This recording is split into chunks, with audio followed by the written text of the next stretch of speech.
All right, welcome back. Our next talk is by Professor Salman Khan on agentic reasoning models for Earth observation.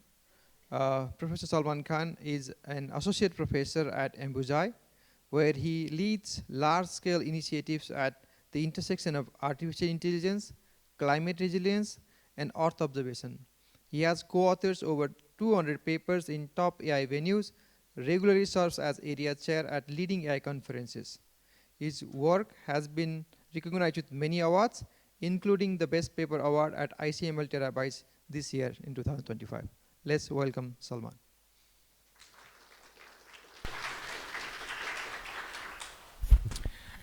Thank you very much, Dana, for a nice introduction and also for invitation. So happy to be here.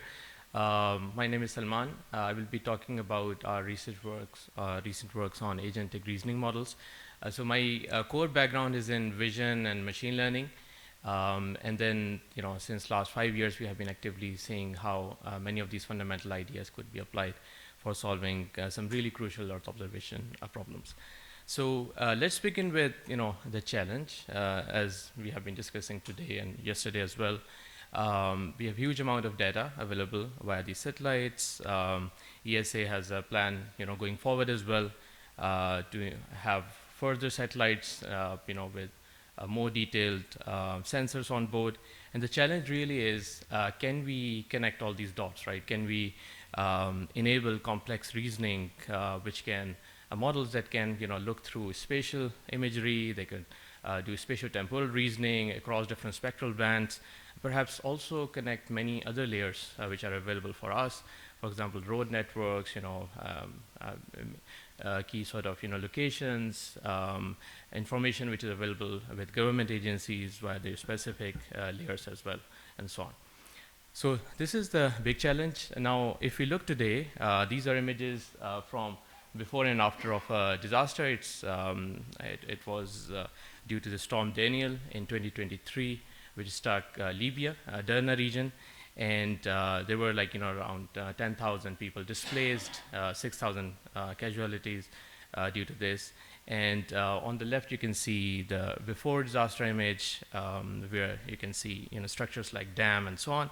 And then after the disaster, you will see a lot of houses and also these structures being demolished. So if you look at today's machine learning models, you can do tasks like classification. You can assess whether there was a damage or no damage. If you are talking about localization-based tasks, perhaps these models can tell you which buildings get affected, which roads and bridges and dams might be damaged. And perhaps they can also do captioning, as some of the other speakers also showcase really capable models for image captioning. And then there are more sort of conversational style models which can respond to a generic query, right?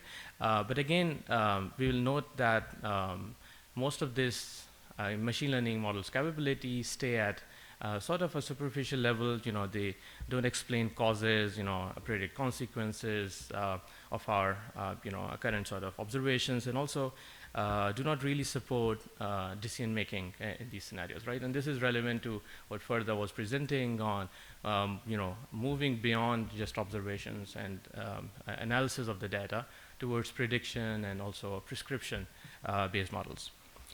So what will require in such a scenario? Of course, when a human expert looks at an image like this, they would be interested in seeing, okay, how many houses get damaged? Are there a road and power grid infrastructure is impacted here? They will ask questions about, the population. So people being displaced, what are the impact on human population living there? Which areas are totally cut off due to a disaster, and then how this event would also evolve in time, right? What will be the temporal evolution, whether this flood will recede, will grow, advance, and towards what area, and so on.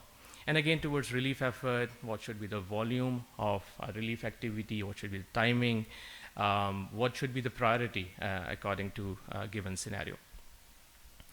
Now again, there's a big gap between what machine learning models could do and what an actual sort of human expert would do, and the goal here is to see how we can bridge that gap using AI-based models that can help support these human experts and sort of their activities in terms of analysis of this huge amount of satellite data.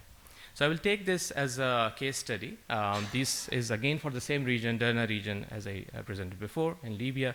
As a result of the 2023 floods. On the left, again, this is the same region before disaster image. Source is different, and the right-hand side, this imagery is from Airbus.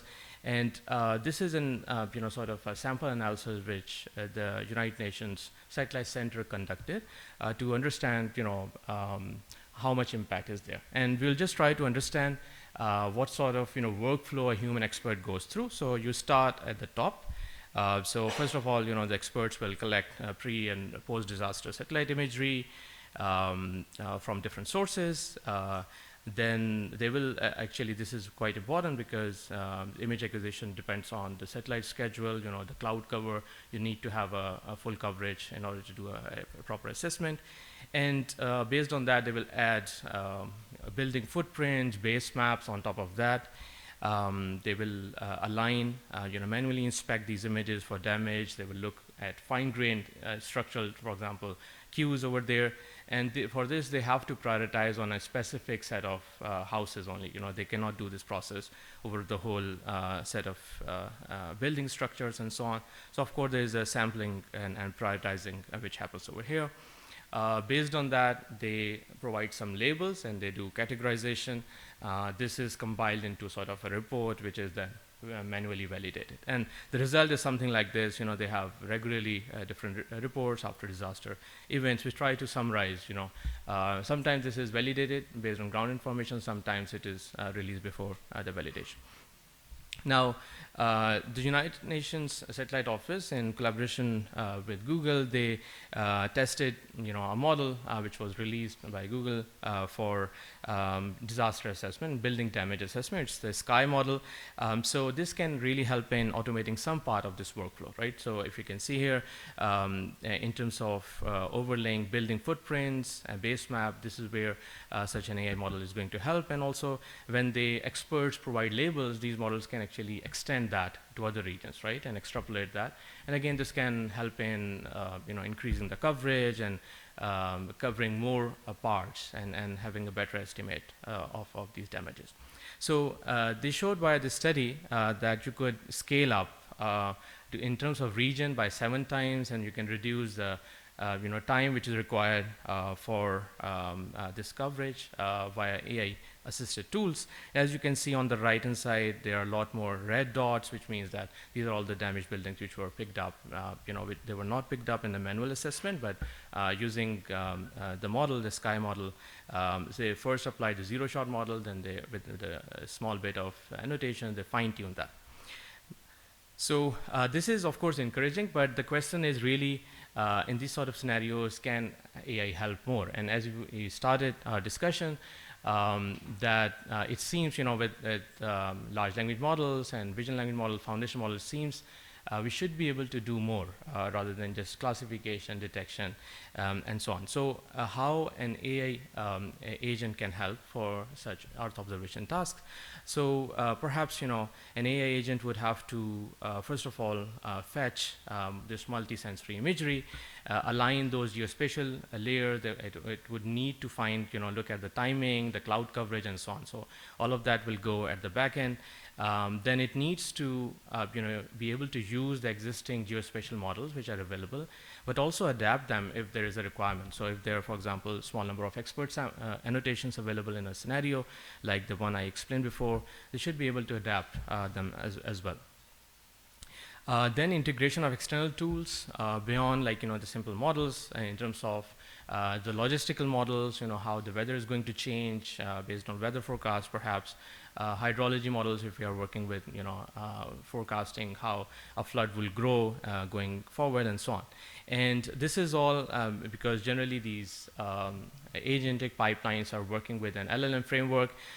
So you could have a really nice, conversational interface with which the user can ask intelligent questions, right? And the model should be able to respond to that.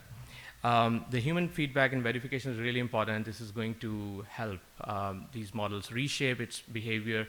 And as I will explain by one example, this is where perhaps a lot of reinforcement learning can help align these models and these pipelines, just like RHLF and other more recent approaches have been able to lead the conversational style LLMs towards more thinking and reasoning models.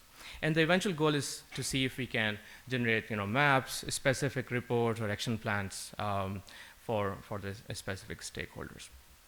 Okay, so before we begin, what is an agent? So a common definition is, an agent is an autonomous system operating in an environment that perceives, reasons, and acts, and towards achieving its goal, right? So this is a main sort of a diagram to denote how an agent would interact with the environment. This again comes from robotic literature, even the term agents as well.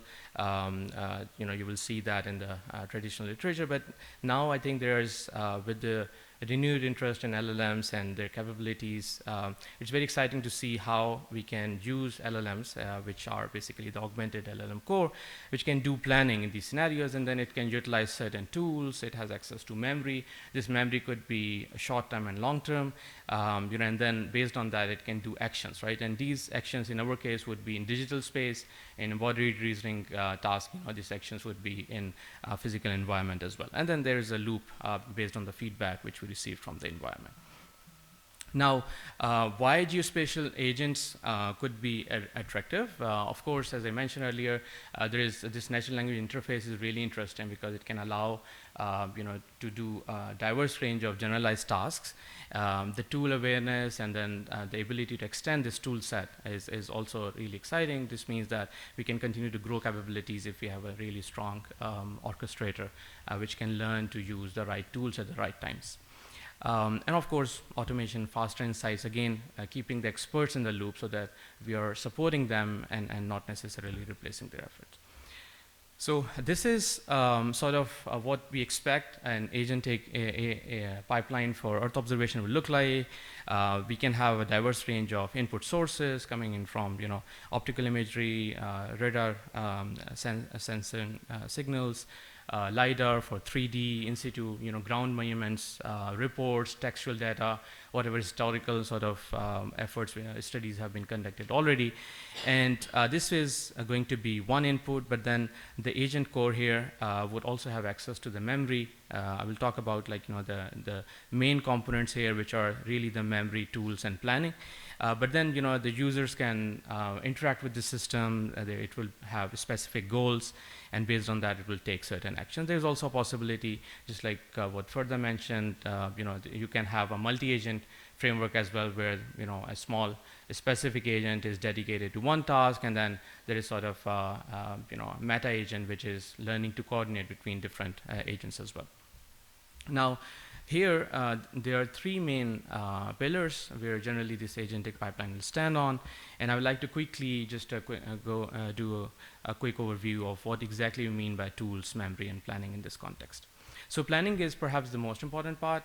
What it means is that you will have a complex query, and as I explained, even for the disaster image as well, generally you will see that many of these queries, you cannot ask these questions from ChatGPT or Gemini model, just a VLM interface. And we have conducted an extensive study on that, and Alex yesterday presented that as part of the GeoVLM, where we try to understand, given these sort of generic vision language questions, how these recent generative models can do. And the answer is they do well for simple tasks like classification, assessment of captioning and region captioning and so on. But as we move towards more complex queries, these models generally fail. So in this pipeline, the planning task is to basically look at a complex query like this, and then by an LLM decompose it into different steps, and then move forward with solving this step-by-step manner. The next major part is memory. Memory can have two broad categories. It could be short-term memory, it could be long-term. Short-term memory, we generally refer to just the context window our LLMs can afford, and this would be the main sort of working memory. You cannot, of course, fit everything in there, so that's why you need a long-term memory to keep track of the previous actions the agentic pipeline has taken. And this is the episodic memory. Then we have semantic memory, which retains what is the identity of this user, whether this is a sort of a responder, whether this is a decision maker, and all of that information will go in the semantic memory. We have procedural memory. In simple terms, this is going to be the system prompt, which is going to direct the LLM how it should behave.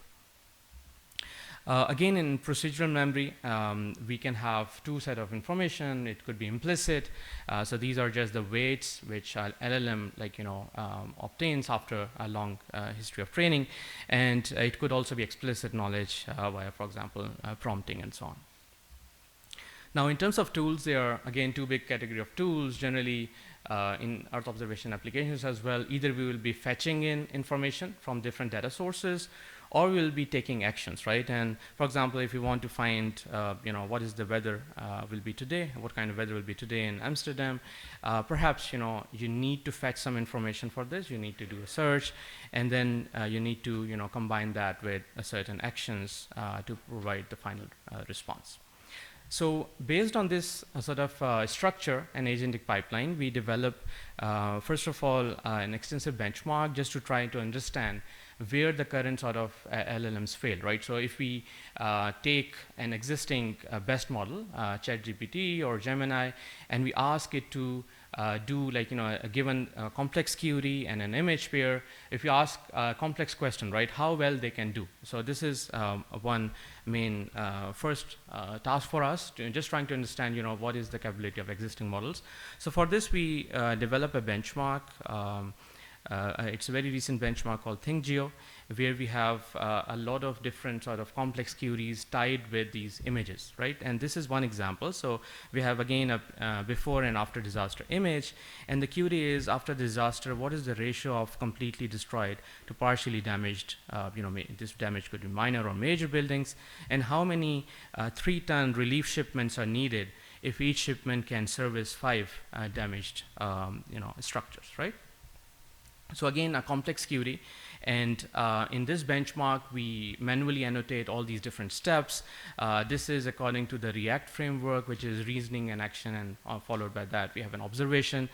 So there are 3 main components in this pipeline, and at each reasoning step, we have the thought process, and followed by that, what action this VLM will decide to take. And based on that, what it has to structure. If it is taking a certain action, it has to structure its outputs so that it can use certain tools, and based on that there will be a new observation. So for example, in this case, the first thought is, okay, I need the number of completely destroyed buildings in the post-disaster image. So it will identify the post-disaster image. It can use a specific tool as well. In this case, we are this is the benchmark, so we annotate it automatically, and we identify all the damaged buildings, and based on that, the observation would be the destroyed buildings in post images at this number, and then we will move on, identify how many partially damaged buildings are there. Based on that, we can use a calculator. So calculator is again a tool to calculate, for example, simple multiplication, divisions, and so on. And we can also use a solver. A solver is it can write simple Python programs, and in this case, it will just try to calculate a simple multiplication, and based on that, it generates the final response. So this is one example, and we note that there exists some, of course, this is an evolving area. So in the natural image domain, there are a few benchmarks like API Bench, Tool Bench, GAIA, and GTA, which do provide, these sort of, queries, right? So you may have a document, you may have an image, you can have a sequence of images as well, and then there will be a complex query which will be associated with that sort of inputs, right? And of course, they are generic queries, so maybe a screenshot of the bill, the receipt, and then your card, and then you ask a complex query. Okay, how much tip I should give if I am in this restaurant and in this country, right? So the agent will go back, do search, try to find like what are the common trends, look at the receipt, what is your bill, and try to calculate a percentage and give you the response. So this is what is there in GAIA and GTA. And if you look at like the recent opening announcement, they generally would report performance on GAIA. It's a very small selected set of like agentic queries, perhaps a few hundred, that's it. But then still many of these models struggle to solve these queries. So for our interest, it was really important to see if we take remote sensing images, Earth observation images, and ask similar complex queries, how well these models can perform. So the interesting thing here, we'll talk about it in a while as well, but we are not only evaluating the final answers, which is very common in many of these benchmarks, but we also evaluate how is the reasoning trajectory. So is the model on the right path when it is like going to solve and provide a final response. So we have annotated chains, and these annotated chains are then used for evaluation as well. So we can say basically, if ChatGPT, for example, failed in this case, perhaps this is the second or third step where it sort of hallucinates or does an error. So this is sort of a short summary of this benchmark. It spans 7 major domains, as you can see in this radar plot. We have urban planning, disaster assessment, change analysis, environmental monitoring, transportation analysis, aviation monitoring, recreational infrastructure, queries related to that, and then industrial sites as well. And right now we have 436 agentic tasks. We have continuously expanding that. Just recently we also incorporated, because the initial version of this benchmark only had RGB images, and now we are also extending it to SAR imagery and multispectral inputs as well. And the benchmark really focuses on structured tool use. So given a complex query, can my model actually utilize certain tools? We have a total of 14 tools which are available here, and we try to benchmark all these open source as well as closed source models, including Claude, GPT, Gemini, and Llama 3 models. Okay, now an interesting thing again is that this is the first benchmark for geospatial reasoning, and we include all these environmental monitoring as well as disaster response scenarios. We have stepwise implicit tool use. What we mean by this is that we are not going to tell the model what tools it should use. It should implicitly infer that given a query. So it should learn implicitly the correspondences between a specific complex query and what tools will be utilized in that particular scenario. And again, we have both stepwise as well as end-to-end answer correctness evaluation measures. So how does this different application domain, this benchmark span? So we have some examples from urban planning. A good number of examples are focused on disaster management and planning, and again on environmental monitoring, transportation analysis, and so on. And also a few queries on industrial sites and aviation monitoring as well. So this is a list of tools we have. So as you can see here, we have 3 main categories. Perception tools mainly relate to, can we detect object? Can we, have a text and we convert that into a localized sort of bounding box in the image? Can we count given objects, right? So this is the counting task. Given a region, can we assign different attributes? Can we do optical character recognition? So can we read text? So these are all perception tools. Then we also have logic tools, and this is like simple calculator or writing simple programs in Python using solver, and we can also run those programs using the solver tool. And then there are some operation tools which mainly are about visualization. So can we add text? Can we do search? Can we plot something? Can we draw a bounding box on the output image, and so on? So here are a few examples from this benchmark.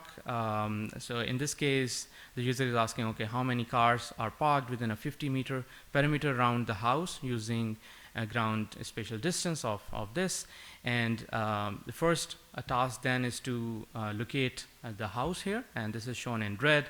And then the second step is to actually expand this bounding box, because the query asks it to look at the 50-meter perimeter around the house, and based on that, then the model goes around and counts the number of cars within this perimeter distance, right? So again, as you can see, a complex query, and then the model has to come up with the right tool use in the right order and generate the final response. Another example query around aviation monitoring and so on. So for example, determine the wingspan of the large aeroplane located in the top of the image in meters, and then round it to a nearest integer. Again, you can see sort of a complex query, and then the model goes around, looks at the image, identify the right bounding box to locate that particular aeroplane, and then tries to estimate the distance and comes up with the final answer. And similarly for environmental monitoring, if there is a check if the garbage is dumped within an eco-sensitive agriculture zone within a 50-meter buffer, assuming some specific ground spatial distance, and if yes, then it is restricted for is it restricted for dumping or not, right? So it again goes through a sort of a complex reasoning chain with React framework, so reasoning, observations, and actions, and based on that provides the final answer. Now, we evaluate on all of these examples. As I mentioned earlier, recent models, GPT-4, and also we have recently included Gemini and Claude models as well. But the initial set, we had all these models. And what we observed was, and the results for, again, Claude and Gemini were similar to GPT. They were not too different, but of course they were better than all the other open source models. So if you see here, all these yellow bars, orange bars, these are the tool call errors. And the tool calls are shown in blue, and what we observe is that GPT-4o makes a lot of tool calls, but then again a big portion of that is also problematic, and these are mostly wrong tool calls. And in comparison, like open source models, Qwen 3 8b, this is a model that is trained with reasoning trails, so it can go in thinking mode and utilize more tokens to actually come up with the final answer. It also leads to many tool calls, but most of them were totally incorrect, right? So the success rate for this benchmark is really low, and when we look at the type of errors, what kind of errors we observe in these outputs, we notice that many of the cases where the model has to take some action, and we are instructing these models with a common system prompt to actually take a certain action, they do not take any action, and this is one of the common problem. Then again, there are problems with the specific format, and Claude we found is better relatively here, but then a lot of these open source models generate JSON formats which are incorrect, and based on that the reasoning chain cannot proceed forward.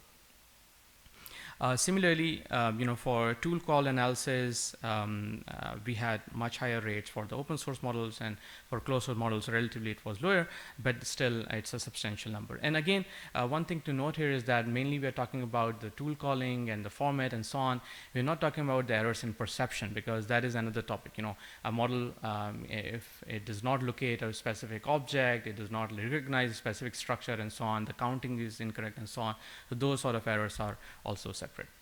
Now, based on this benchmark, the next question is for us how, moving forward, how perhaps we can improve these agentic pipelines, right?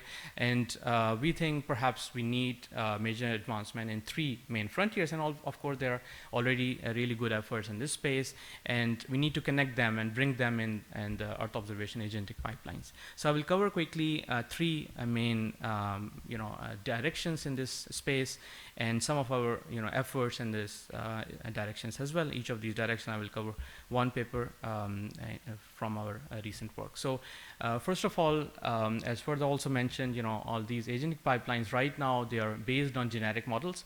And if we can have an Earth observation foundation model, it could be a vision backbone, or it can have the ability to process multispectral and multitemporal data as well. That is going to be very useful, because that is then going to decide whether we are taking the right actions at the right point or not. Similarly, this vision language connection is also very important.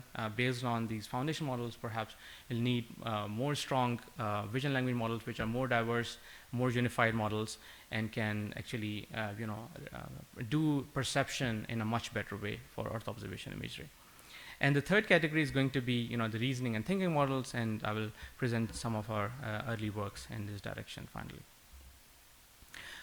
So what is the role of Earth observation foundation models in this agentic pipeline? So as you can see here, we have an augmented LLM core, but ideally what we would like to have is also input from a very capable vision backbone, which is trained on massive amount of Earth observation data, right? And this backbone can either be used as a tool. So an LLM orchestrator should have a really good understanding of what kind of data this vision backbone is trained on, in which scenarios it could be useful, and then it can use that in a specific input format, in a structured format. But it could also be directly integrated within the LLM itself, right? And this will be the second part I will cover after this one. And in that case, then instead of an augmented LLM core, you will have a vision language core, and perhaps a vision language core can do more than an LLM core, because you will have the direct sort of access, and then you can do certain actions directly on the inputs, as well as some of these recent reasoning models which can take action within their thinking process. They can directly manipulate the images as well. So for example, zooming in to specific details, looking at specific outline of the image for doing OCR. So the same model is used, and this is known as tool integrated reasoning. So with that, hopefully we can also move further towards that. So in terms of vision backbones, there are many nice works, and Yannis and others also presented several interesting papers here. Dunda presented their foundation model as well. So there are many examples, including Prithvi, Copernicus FM, Panopticon, and Terra FM. I will just quickly walk through our recent work, Terra FM, and just try to motivate why we need all these very capable vision backbones. So what we really require from this vision model is global coverage, right? So that is the first really necessary part.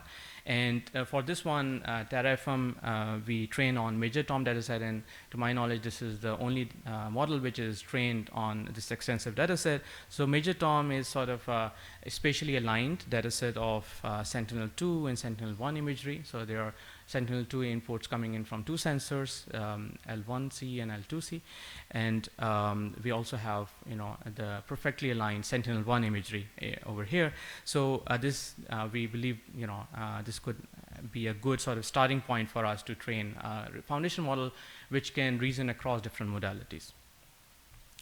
We are working with self-supervised learning objective. Again, this is very important, and George also presented his work yesterday, how contrastive learning or self-supervised learning can actually help with the mask-based model. But in this case, we are not working with a mask-based model. It's a pure vision backbone, and we try to do a contrastive learning with a Dino framework to learn really good representations. And another important also feature we require here is to be able to handle the class imbalance, because the areas where we are interested in, for example, built-up areas or structures and so on, they are much less in the overall imagery that we observe. So if we compare quickly in terms of modalities, we have three modalities. There are some recent models, like Yannis presented yesterday, Copernicus, which are covering much more modalities as well. We have a diverse range of resolution. This is at a much higher resolution comparison to many of the previous foundation models.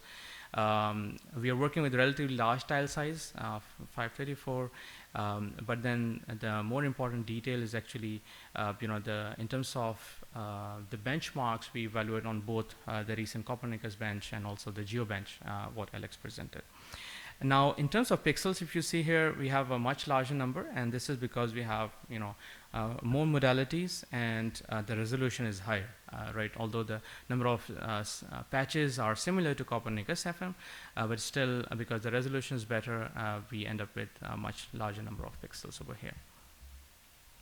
Now, this is the, the more tricky part in terms of the skew data distribution. As you can see over here, first of all, towards your left top, this map actually shows what is the percentage of samples we obtain, and basically we're covering all the ground images, and this covers 50% of the whole Earth coverage. But if you look at the statistics of the classes which are available, as I mentioned earlier, classes like built up would be very few, right? So, and this is many of the tasks, downstream tasks in terms of detection and segmentation, they relate to actually built up or land use categories, which are more informative for us. So this is also an important thing, and that's why within our architecture we have three main sort of contributions here. We are building with a Dino-style student-teacher distillation framework. So the student is updated more frequently based on an expected moving average. This teacher is updated a bit slowly, and we'll talk about the main points in this architecture in a while. But the main thing is we take a specific patch. We have 3 aligned images from there. We convert that into local and global crops, and the student only looks at generally the local crops, but can also look at the global crops as well. The teacher only looks at the global crops, and we try to align their representation. So the goal is to be able to invariant to what modality you are seeing, and that's why we have this modality augmentation, where we'll try to mix these features depending on what modalities are selected in a given random run. So first, the main part is the teacher-student sort of distillation framework I talked about. And this is building on the Dino framework. We have a vision transformer here as a backbone, which is a classification token, and the patch tokens, which are combined with the positional embeddings. On top of that, we do the contrastive learning. Now, for contrastive learning, before that, we have the modality-specific patch embedding. So that is an important detail, because ideally we won't want to lose information coming in from these diverse modalities, right? So we don't combine them at the beginning. There's a encoding process which happens independently for each embedding. And so, for example, for RGB, for Sentinel-2, for SAR, they will pass through very shallow encoders initially, and based on the output embeddings, we combine them and then pass them through the shared sort of backbones for further processing. The second part is this modality augmentation, because we have aligned modalities here. In the Dino framework, if you work with that, so you generally work with different augmentation, and these augmentations are coming in from different crops within the input image. And in this case, because we have aligned modalities, we can grab these crops not only from the same modality, but across different modalities as well. And what this means is that we can have different crops coming in, and based on there's a random selection mechanism. So maybe in one case, we will select all these 3 inputs coming in from these 3 modalities. And in that case, we'll obtain these keys and values, which are shown here. And then we'll train a cross-attention block. This cross-attention block has a specific set of queries, and they learn to interact with the incoming keys and values, and they are trying to fuse all this information. And then further onward from here, we just work with these learned queries, which we believe are trying to fuse all this information together.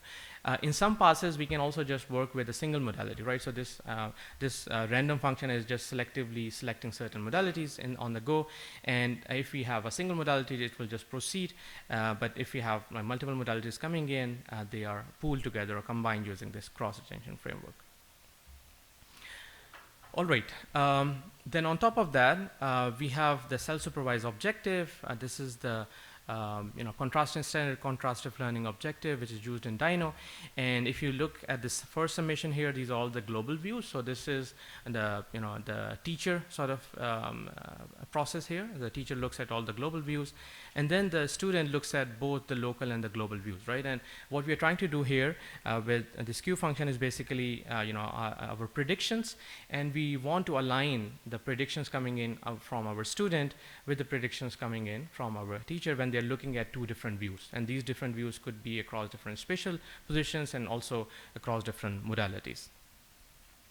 So in terms of the final output, what we observe is modality augmentation is the most important thing here, because we have aligned modalities, and if you can leverage that within the Dino framework, it helps a lot.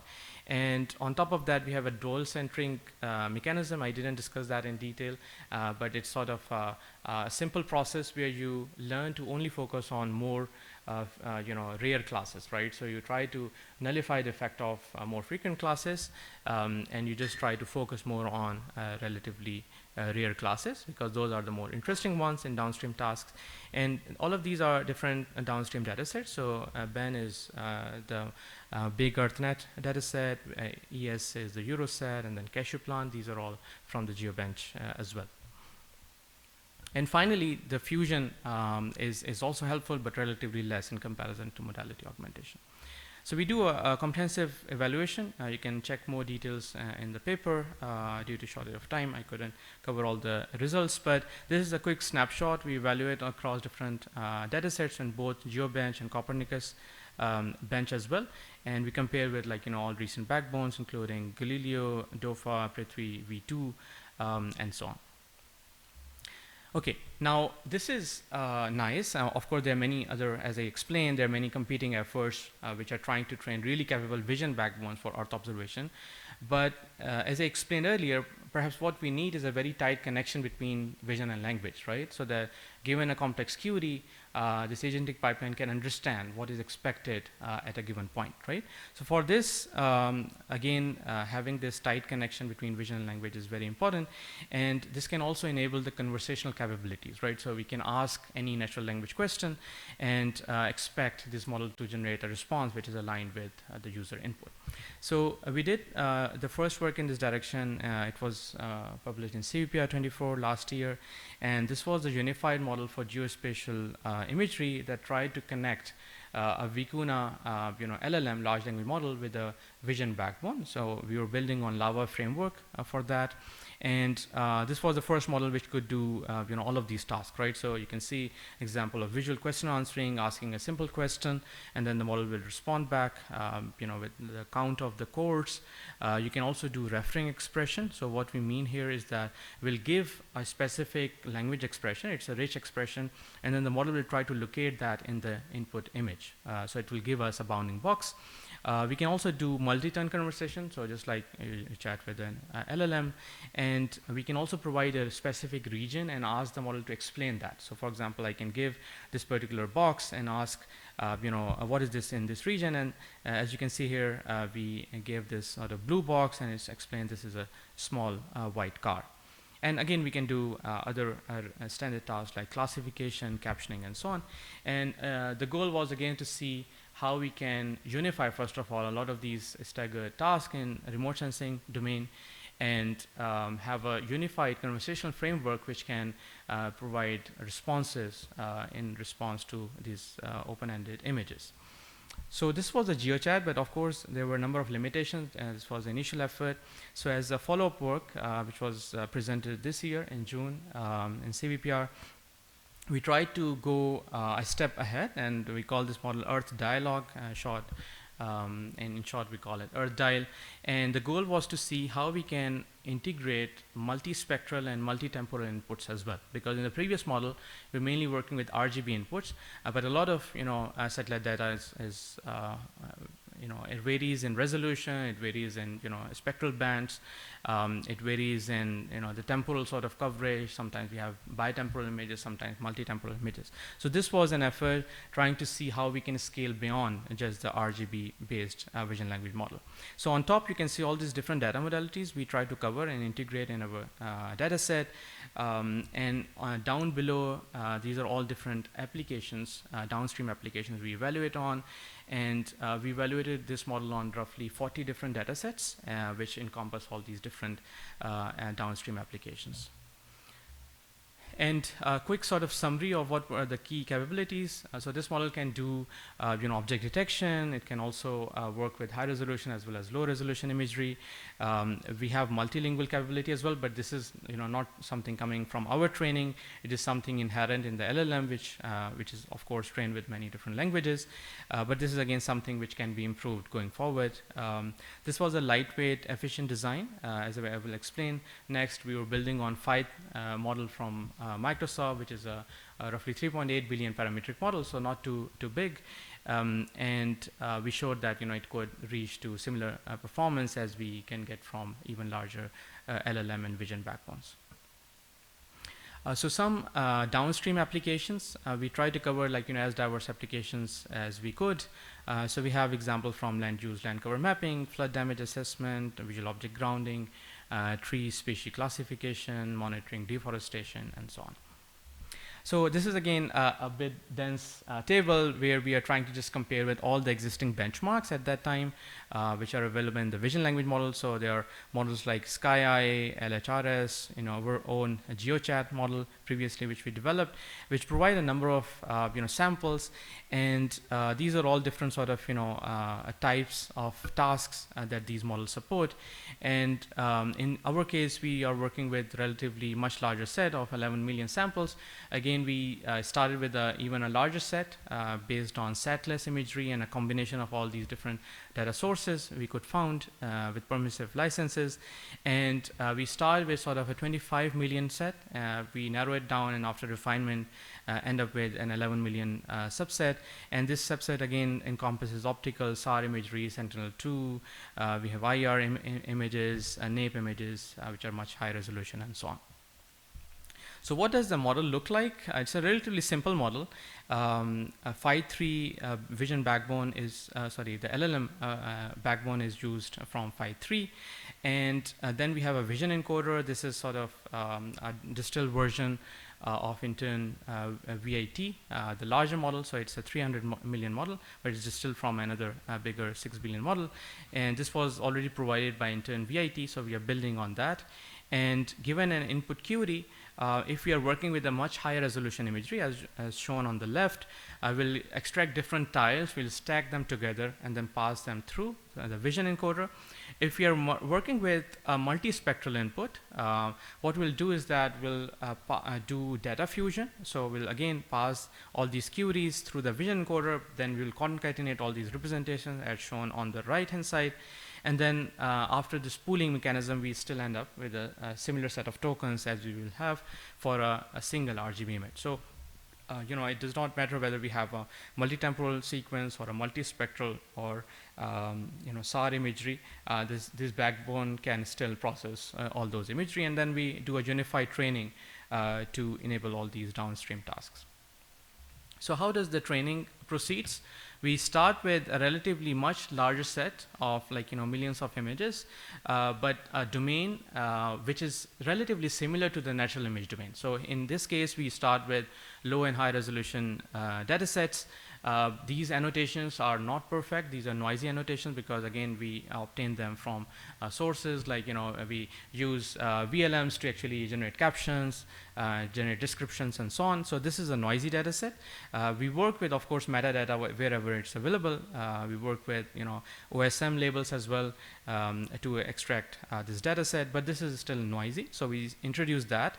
And again, this is mostly on the RGB imagery. So this domain is very similar to what this model has already seen. And at this stage, we do full pre-training. So we fine tune, all the blocks in this pipeline. In the next stage, which is relatively more sort of focused, and here we have more clean data sets. We include both RGB and temporal sequences. These temporal sequences are also RGB images, but we have multiple images. And in this case, we just freeze the VIT backbone, only fine-tune the LLM and the MLP. We experimented with, PFT methods like LoRa and QLoRa variants. However, in our experiments, fine-tuning was generally sufficient to get better performance or similar to LoRa. And finally, we introduced these data sets which are a bit further away from the original domain, right? So finally, we introduced multispectral and SAR imagery as well. So this is, I think I'm running out of time, so I will just speed it up. So this is sort of a data composition. 5 more minutes, okay. So this is the data composition, and we have, again, a few results. You can check our paper for more examples of these results as well. But as I mentioned earlier, we have all these different examples coming in from, the IR channel or the RGB images or multispectral, multi-temporal images as well. In interest of time, I will just jump on the last part of my presentation here. So the last part is, how we can enable thinking and reasoning model. And if you, have seen the DeepSeek aha moment, basically what they showed was you can have, LLM, and you just start training this model and forcing it to follow a specific format. And the format is, just throw in some thinking tokens before you output the final response. And they showed via, running many experiments that even just this format-based reward was enough to force the model to think more and more as the training continues, right? So this was an interesting result. And then they had this complex pipeline where they convert this model into a data engine to generate more synthetic examples. They introduce that, and then this helps in the reasoning and thinking process. And of course, they presented some really exciting results. So in here, we are trying to replicate a similar pipeline, but for vision language models. Again, we start from a very standard vision language model like EarthDial, what I presented just now, and we ask the model to actually, before outputting the final response, it should think, right? And using reinforcement learning with the reward shaping and so on, we try to actually shape up the performance of this model. So the main idea is focusing on the post-training mechanisms. We just work with supervised fine-tuning and reinforcement learning stages with GRPO. And as I mentioned, the model always goes in sort of this thinking mode. This could be short or long, depending on the query. But then it generates sort of a reasoning trail. This makes the thinking process, makes basically interpretability possible. So we can understand why the model gave the final answer, which we are getting. And we also note from our experiments that reward shaping is really important in this domain.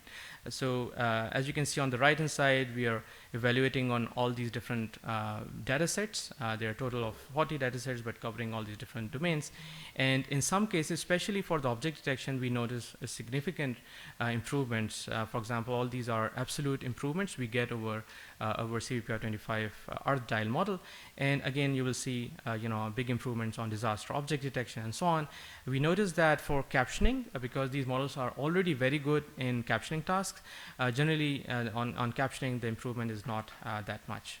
But for object detection and more sort of reasoning-oriented tasks, we do observe a lot of improvement. Okay, so this is how the pipeline looks like. We have a set of all these different tasks, region captioning, image captioning, VQ, and so on. And these are shown to the model. This policy model is our LLM. And based on that, it will generate the response in a specific format. So it will have the thinking process within these thinking tokens. And then it will generate the final response. And based on the final response, we'll provide a feedback. We can decide how we want to provide this feedback. So this is a decision. This is an important design choice, as I will explain next. But in summary, we are going to tell this model, okay, the accuracy is good. In this case, that's why the reward is 1, and for all the other cases, the reward is 0. So right now we don't have a step-by-step reward, but this is something which can be introduced here in this pipeline. We have an only outcome-based reward in this case, and there is no process-based reward in the GRPO training at this stage. And based on this, we fine-tune this policy model. So again, this update is shown here, but actually we fine-tuned both the vision backbone as well as the LLM in this case as well. And this would be a sort of sample response we will get. So the model will say, okay, first focus on the key visual cues in satellite imagery. So the query is to identify these ships. So identify the 2 white passenger ships. Then it says perhaps passenger ships are usually large, elongated, and bright structures. So maybe I should look for those sort of objects. And by looking at 2 close elongated objects, I have identified 2 passenger ships, right? So the answer is basically the coordinates of both these ships. As I mentioned earlier, in this policy update mechanism, reward shaping is really important. So we work with two main rewards, which are shown on the left top. So first one is relatively easy to understand, the format-based reward. Here what we do is we just force this model to always, generate this response with both thinking and answer format. So if, for example, it does not use the thinking tokens, we will penalize this model. Okay, so we'll have a 0 reward in that case, and if it is using the right format, then we will generate a reward of 1. And this is again an important requisite, because it forces the model to output it generates output in the right format, so with the thinking and answer format, but also for object detection cases where it is very important to know that the output should be, for example, x, y, width and height. Again, this format reward can help in improving the performance. So this is the first thing.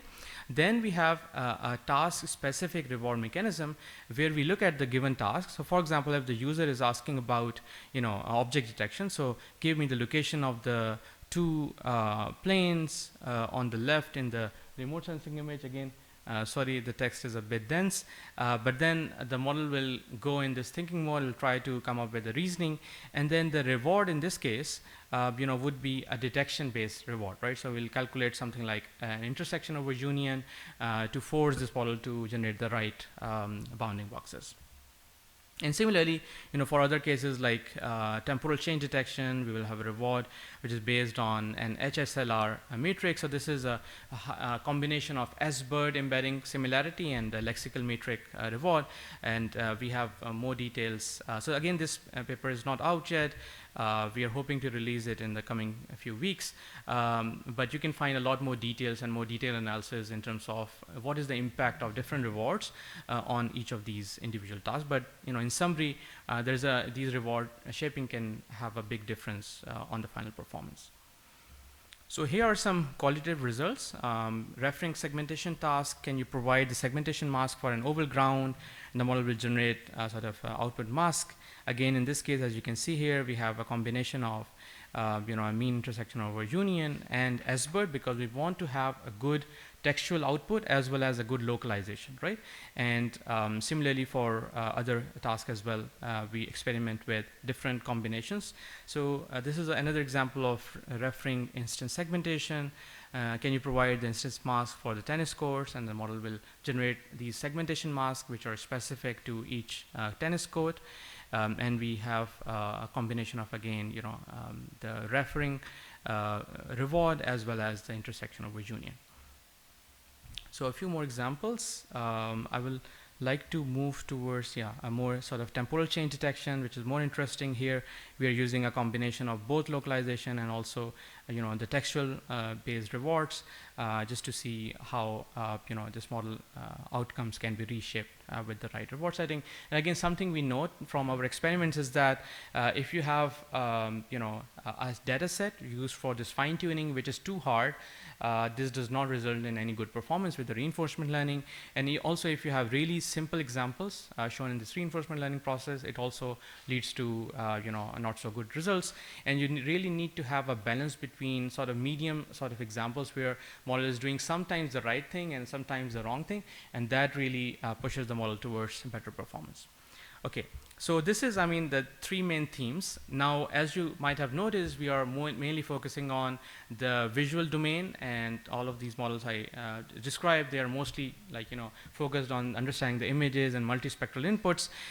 What is also of great interest for us is to see for geospatial data, there's a lot of vectorized data, shape files are available, how we can extend the agentic pipeline to incorporate all of those layers as well, right? So currently we have a pipeline which is still in process, and we have a mechanism to actually pull in information from OSM and the places, key point data sets, how we can compute distances between two specific points, how we can route, as for the mention some examples, and then we can also can we visualize these results, right? So this is an early result from this pipeline which is focusing on urban planning example. So we ask a simple query. This is for a region in Abu Dhabi, which schools are outside the 4 minute fire coverage in Khalifa city, assuming that the average response speed is going to be 60 kilometer per hour, right? So again, a complex query, the model will have these detailed sort of thought, action, and observation pairs. It will first start with identifying all the points on this map, so it will pull in the right layers, analyze that, look at the point of interest to identify, where is the school, where are the fire service providers or rescuers, and based on that, it will come up with a plan towards generating the final query. Okay.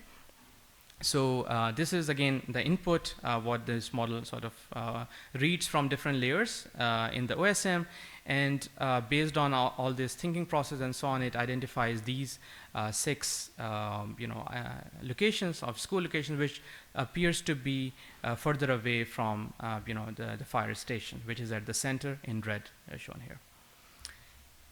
All right, so what are the next steps? I think there is a lot more to do. This is sort of a long horizon project. There is a lot more improvement you need in terms of planning and orchestration. So LLMs, many times they do hallucinations.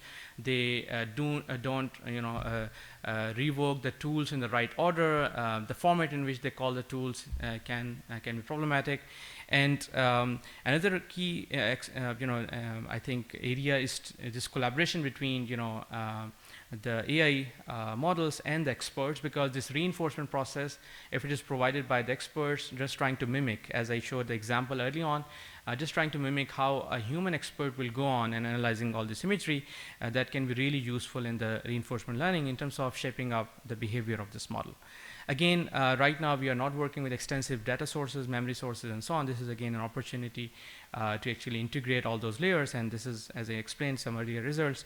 We have been working on pulling in information from OSM, but again, there are all sort of challenges. Some information is noisy, and if there are clean data sources, that would massively help in improving the performance of these models. And finally, I think really, hopefully, where we'll end up with sort of a agentic powered, the GIS analysis, where you will have sort of a plugin already there in QGIS or ArcGIS. You can just pull in all the layers of information, or even ask the model to do that for you, and then provide queries, and the model can then think and self-reflect, correct its behavior, and then provide an end-to-end task solution. Of course, we have to work with experts on this and get feedback and incorporate that for a more informed analysis. So I will want to loop back the initial example. The goal is to see, given an image like this, can we answer all these questions around the damage, the relief effort, and so on. And finally, I would like to thank all the collaborators and students working within the team. So massive thanks to them. So if there are any questions, happy to take them.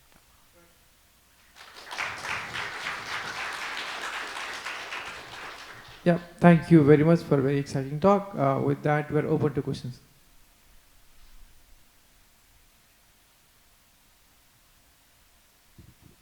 Yeah, thank you very much for all the interesting topics covered. I have a few questions about the GRPO fine-tuning you performed. First, and I'm sorry if this was mentioned, did you freeze the vision backbone when you were fine-tuning with GRPO, or did you fine-tune the whole model?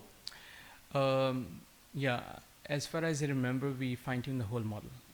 The whole model, and you mentioned that even only enforcing the format reward encourages the model to produce like more and more coherent and longer chains of thought, right? And I wonder, perhaps related to this, did you use a KL divergence a penalty in the GRPO, like the GRPO objective was like KL? Did you use it? Yeah. I think I showed this in the slides as well. It was there. Let me pull it up. Yeah. So we do have the KL divergence. If you can see here in red. We do have a KL divergence penalty also. We are actually, this is very important because we have a reference model, and it helps this model not to move further away from the reference model, because that is a more stable model, and the risk with reinforcement learning is always that based on the examples and the batch you show and so on, it can get unstable. So the scale divergence is really important. So, but you did experiment with removing it. No, I think we are building on another sort of previous work, VLM-R1, and they have done this study already, and they found it to be useful from what I remember. So we don't remove it, and this is something which is important to keep. Okay, thanks. Because I've experimented with language models, and I've also noticed that even just the format makes it think better. But I also noticed that without KL divergence, it still seems to work, which was surprising to me. I was wondering if that's the case for vision models. But if you haven't experimented with it, then... Yeah. So, yeah, we didn't experiment with this, but this is an interesting ablation, I guess. Okay, thank you. Thank you very much. Thank you for your nice presentation. So many directions in vision language model and foundation models. So my question is about how to build a pre-training data set for vision language models such as style, because you have the style has involved so many tasks and so many data sets. So have you ever considered to balance different sensors, different tasks, different ground sample distance, or and different spatial distribution? So right. Yeah. Okay. So I think, yeah, that's an interesting question. As George mentioned, in his talk yesterday, the hypothesis is the more the data there is, hopefully the performance can be better. So we don't do this balancing, but here is sort of a snapshot of all the data sets we use. And as you can see here, there's this token format is used to indicate to the model that what task it would expect on what modality, right? So you will see, like, we have spatial resolutions, ranging from all the way from sub-meter level to a few meters. And we try to pull in all the sources which have high quality annotations available and convert them into a standardized format. And in addition to that, as I mentioned earlier, we use a setless dataset which leverages the OSM annotations. And on top of that, we again convert them into the right format. So this balancing we don't do, but I think this is an interesting question, how this balancing would affect. But after all, for Earth observation, we have limited, data, right? So in the sense that whatever we can sense, it is there, right? There are a few million tiles or thousands of tiles on Earth, and you cannot really go beyond that, right? Hopefully, I mean, with more data and so on, this balancing can already sort of, without even balancing, it will reflect your natural sort of long tail distribution that we encounter in real world cases. Okay, thank you. And I have another question that, in remote sensing data sets, usually the annotated classes is limited. So is the model capable of recognize some new objects that's not annotated in the data sets? Yeah, so this is the main challenge. Actually, we have a lot of data, but the labels are not, as dense, right? And right now, we don't have that many classes. If you look at really the number of classes, the model can reason about. Of course, there's some generalization which comes directly from previous pre-training which is done, because all these backbones we are using, taking from the natural image domain. But in order to extend that, I think we need to have, these rich data sources. For example, metadata coming in from, for example, places data set, or like, from Google Maps, converting that into, rich information. Sometimes, the reviews which are provided by users, right? They have really good information about the structure or that particular location, right? All of that data can be a rich source of expanding this list of categories. But right now, the existing data sets, no, they are not densely annotated. Okay, thank you. Anyway, it's very awesome work. Thank you very much. Thank you. And also for GeoChat, I think it's maybe the first large vision language model for Earth observation, and inspired so many works. Yeah. Thank you. Thank you. Thanks. Okay, can you pass my? All right, thank you very much for your exciting talk. I really enjoyed, especially your work on the self-supervised and Dino style self-supervised learning on aerial imagery. I really like that. However, I would like to ask another question of another project that you talked about, Earth Dial. Can you please quickly pull up the slides corresponding for Earth Dial? Maybe the next one, that is three-stage pipeline exactly here. So I see it's very smart to consider three different actually stages in order to train the model. However, I was curious how the model performs on the, for example, second stage when the VIT is frozen and VIT has already been trained only on RGB images, but right now whose input is multispectral and SAR dataset.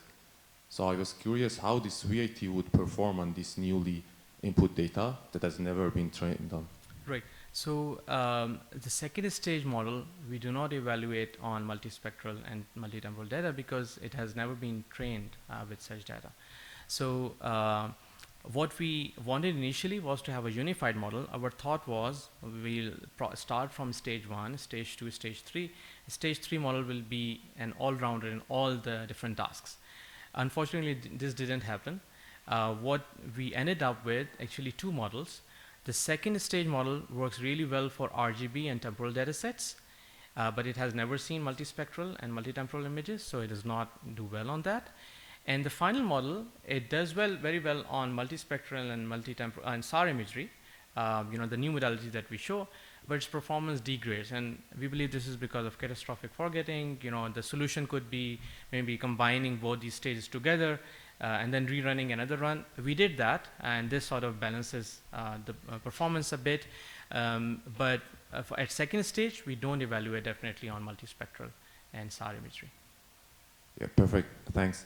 Another question about the previous slide. Yes, I see that in data fusion part, you are also using another vision encoder inside data fusion. Same vision. And it's frozen in the second stage and the third stage? Yeah, so this is frozen. This is actually the same vision encoder. We are just, outlining sort of a parallel pathway which happens once you have multispectral inputs. So this is the same shared vision encoder, and this would also be frozen in second and third stage. Okay, so basically data fusion part will never be trained in stage 2 and 3. It's just the same copy and the vision encoder that we are using the same. Yeah. So again, I mean, there are 2 things, right? So the MLP projector is always trained in both second and third. And if you can see here, we also have a projector over here, and both within the data fusion. So yes, the vision encoder will be fixed, but then the projector will be trained. And this is important because ideally you would like this new vision inputs to be mapped to the space of LLM. All right, thank you very much. Thank you. Are there more questions? All right, I have one question, maybe rather more generic. In the settings of Earth observation foundation models, especially together with the VLMs, there are like one side of standard VLMs, like generic VLMs that exist out there, right? And also one, now you're trying to build tailored to the Earth observations. I just want to know your thoughts on what all we can benefit from more generic foundation models, VLM settings, because there are also image or vision encoders, right? At the same time, you're training Terra FM kind of foundation models of your own. Then, what's your plan in bringing like these backbone foundation model from the vision sites together with the LLMs, or how to benefit from the progress of the generic vision language models out there? So, how do you think we can trade up the best on both sides? Right. So the one pathway is like just keeping having a watch out on all the new upcoming models, and then keep on fine tuning on this domain, and hopefully with improved starting point you can do better on those specific domains as well. But I think going forward, these initial efforts, they are forcing people which are working on much larger scale, is to actually consider whether they can also inherently include those data distribution in their initial training. And one nice example from the recent literature is Dino V3. And as you know, Dino V1, V2, do not include much distribution of satellite imagery. But in Dino V3, they specifically include a huge amount of data. And the model is released, the vision backbones are released, but the full sort of training recipe and the decoders are not released yet. But still, those encoders do very well for Earth observation tasks. So I guess going forward, hopefully, other foundation models as well will try to, pull in all these diverse data sources as well, so that we can have a unified model that can do well for natural domain as well as geospatial. All right, thank you very much. Then with that, let's thank speaker again.